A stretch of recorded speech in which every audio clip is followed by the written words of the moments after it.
May talon, no? And pose. Ben, for 25,000 pesos, ang sinagot mo ay whole number. Pero sa kasawiang palad, ang tamang sagot ay highest place value. So, ang pagkakataon na lang po ni Ben for 25,000 pesos ay kung tama ang sagot ni Brian. At ang sagot ni Brian ay... Yes! Woo! Woo! Thank you. Okay. Try naman natin tong science. Science. So, sino ang gusto mong tumulong sa'yo? Si... Classmate, please. Let's try... Casel? Castle. Casel? Let's go, Sorry, Casel. Casel. Casel, tulungan mo ako, ha? Yan. Castle.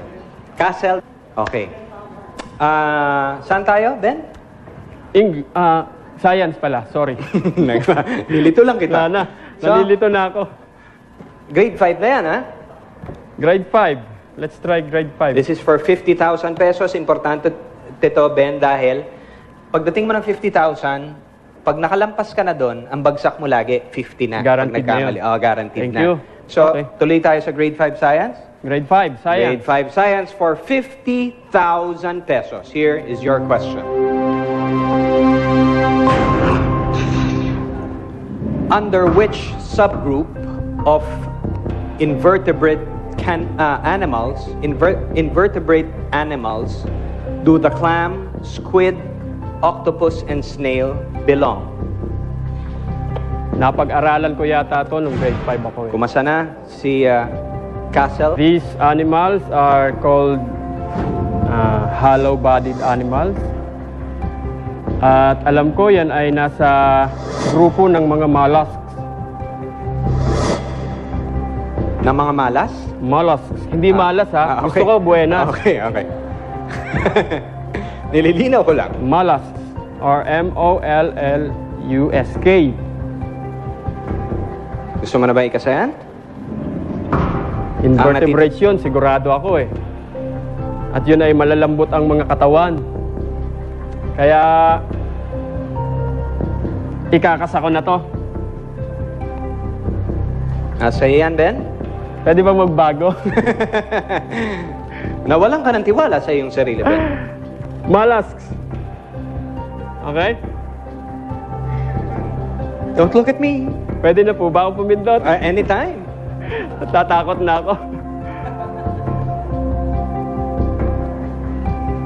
Mollusks. Ay, hindi ako nakatingin. Nag-ano ka na ba? Sorry. Hindi, wala. Okay lang. So, kinasa mo na yan? Yeah. Yung Mollusks. mollusks. Hindi, gusto ko buenas, ha? Hindi malas, ha? Ikaw nagsabi niyan, ha? Kala ko lang. Yun lang ang dinig ko nung una. Soft-bodied pala sila, soft-bodied animals. Mollusks ba ang tamang sagot? Yes! Pitas ka na! Thank you. Very good. Paano? Tuloy pa ba tayo sa 75,000 pesos? Tuloy tayo, siyempre. Okay, 75,000 pesos para ito'y daan, papunta sa 500,000. Okay. Ben, saan natin panggagalingin? Sa grade 2 English muna tayo. Ha? Biglang bumaba, ano? Okay. Grade 2 English for 75,000 pesos. Here is your question. Sama pa rin natin si Castle. True or false? True or false lang. Yeah.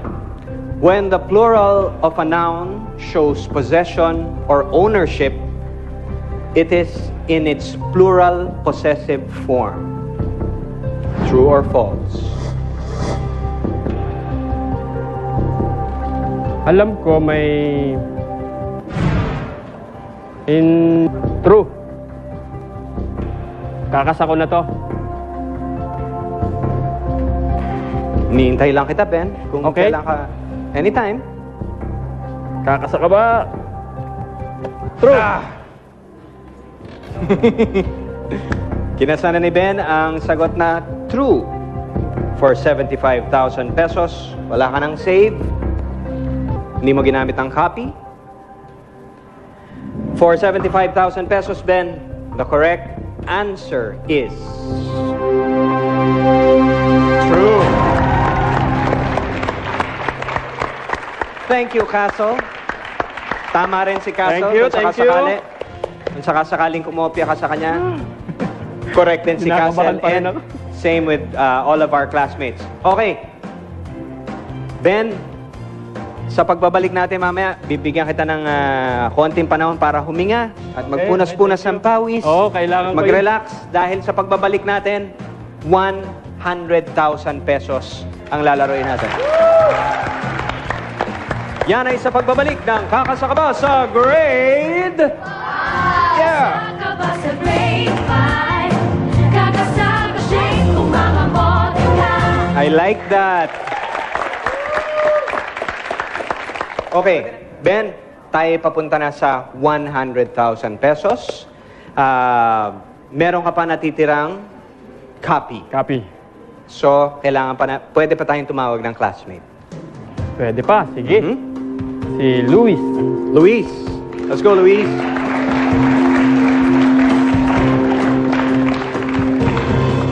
So, panggagalingin natin ang iyong 100,000 peso question sa Grade 1 Filipino. Grade 1 Filipino for 100,000 pesos.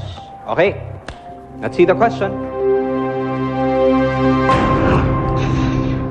Ano ang tawag sa bahagi ng liham kung saan isinusulat ang tirahan ng sumulat at kung kailan ito isinulat?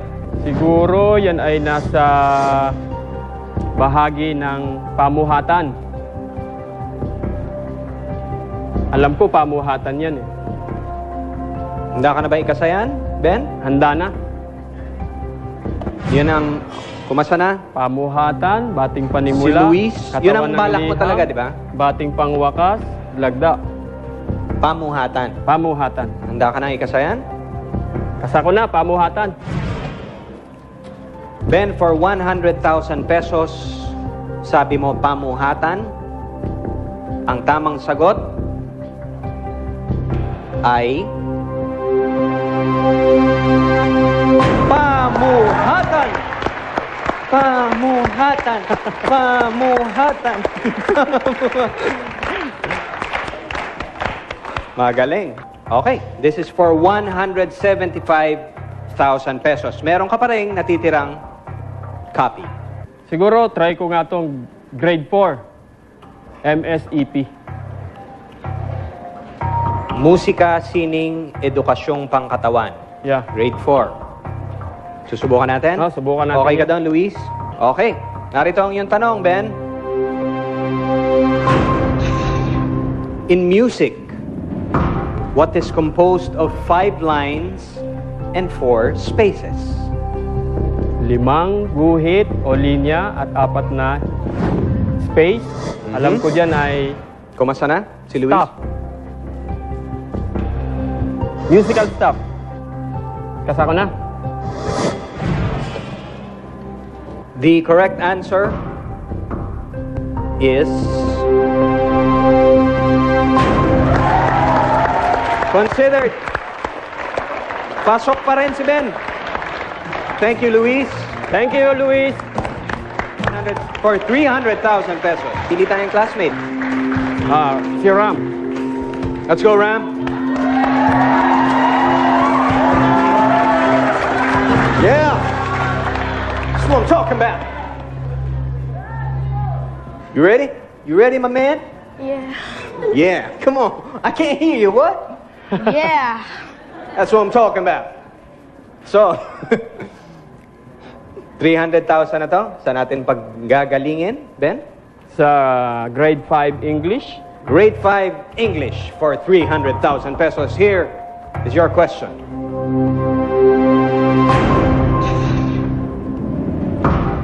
What type of adjectives expresses qualities of nouns and pronouns? Descriptive. Descriptive. Yeah. It describes something about a noun or a pronoun. Kumasa na? Si Ram? At yun na ba ang isasagot mo? Kasako na to. This is for 300,000 pesos. Hindi niya ginamit ang natitira niyang cheat, which is copy. Sumagot siya ng sarili niya, which is Descriptive adjective. descriptive. Ben, for 300,000 pesos, the correct answer. We will find out sa pagbabalik ng Kakasakabal sa Grade 5. Kakasakabal sa grade 5.